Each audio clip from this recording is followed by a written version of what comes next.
Man's drilling confuses neighbors, then they see the final product. She went to bed with a lovely view of the green yard next door, but the next day, she was awoken to the sound of her new neighbor drilling a bunch of holes in the ground. It wasn't her property, and she hated to stick her nose in where it wasn't wanted. All she could do was watch as the events unfolded. It could have been anything. Maybe a septic tank problem. Pest infestation. Jill Thompson stood at her bedroom window scratching their head as more holes appeared in her neighbor's yard. What was he doing? She was tempted to find out what he was up to, but when she saw him digging dirt out of the ground with his bare hands, she was too scared to even ask. Jill hadn't met the man personally yet, although she had waved to him from across the street when she saw him moving in. But the holes he was drilling in the ground of his yard made her very suspicious. One morning, an old rusty truck backed up to the man's property. Jill and a few other curious residents watched as long parcels were unloaded from the vehicle. What was he doing over there? A few days later, Jill realized that the delivery had been several wooden posts. He was building something. The posts protruded out of the holes in an odd formation like some kind of druid monument, which puzzled Jill and the other onlookers. Then they noticed a new addition to the construction team that caught their eye. As the diligent man continued to work on the strange project, a young boy emerged from the house and came over to join him. "That must be his son," said Jill to the other neighbors. But the question still remained, what were they doing in the backyard that required so many holes and wooden posts? The neighbors were now all fascinated by what was going on in the man's backyard. They watched as the young boy fetched materials and tools for the man. The kid was certainly eager to help get the project done. He even picked out some weeds and carried some big stones in his tiny hands. It was a very cute sight to watch the miniature workman in action, but still no answers. At this point, it almost seemed a shame to ask what they were building as it became a hot topic in the neighborhood to try to guess what the father-son duo was working on.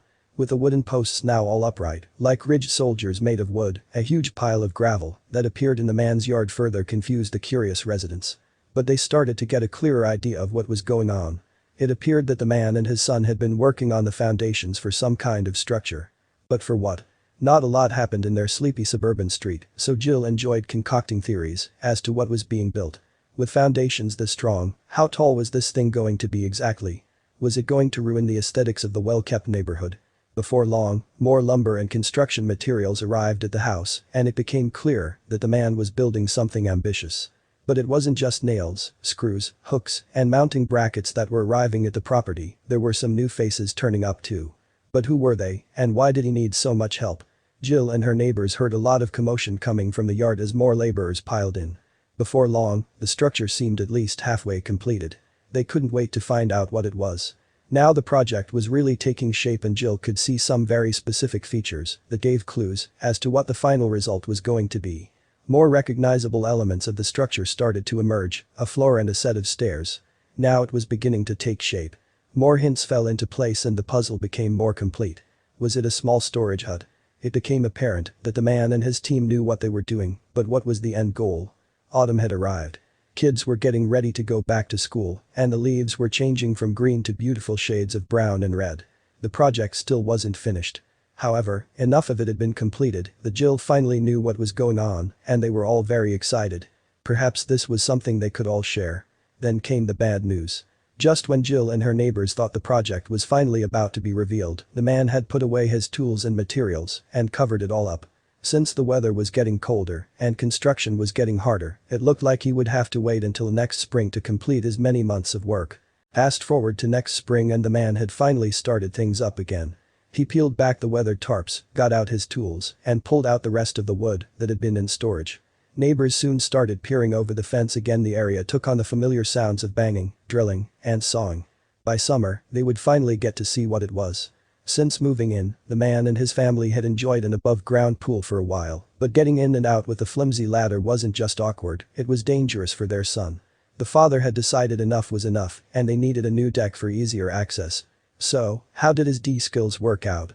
The end result was something stunning. A professional contractor couldn't have done a better job. A year of wondering what they were looking at had come to an end. Jill and her neighbors were really very impressed. Sturdy beams held the floor in place, seams were met perfectly, angles were carefully measured, and all edges were beveled for decoration. As if that wasn't enough, the family added a few finishing touches to turn it into something out of a magazine. A coat of sealant was added to protect it from adverse weather and keep it pristine for years to come. They also added a set of gray and brown deck chairs and tables so they could lounge in the sun after a cool swim. Jill took some notes. She'd learned a thing or two from watching this D project in action. A project like this isn't something to take on lightly. A lot of people think they can nail a few boards together and knock up something like this in a few months. But that couldn't be further from the truth. You need time. It also takes a lot of know-how and practice, as well as learning from mistakes. But there is some good news for budding D'ers. Doing your own construction, even small fixes around the house, can save you a ton of money. For example, a plumber costs hundreds, but replacing your own toilet pump can come in at under $50. Painting your own walls is another cheap project you can do on your own that gets big results. But there's more to D than just saving money. It's no secret that there's a large amount of pride attached to accomplishing something yourself, especially when you get to gaze upon your creation every day. Start with small things and slowly move to bigger endeavors. There is an enormous amount of information out there for free. With time, you could be building your own luxury deck, even your own pool.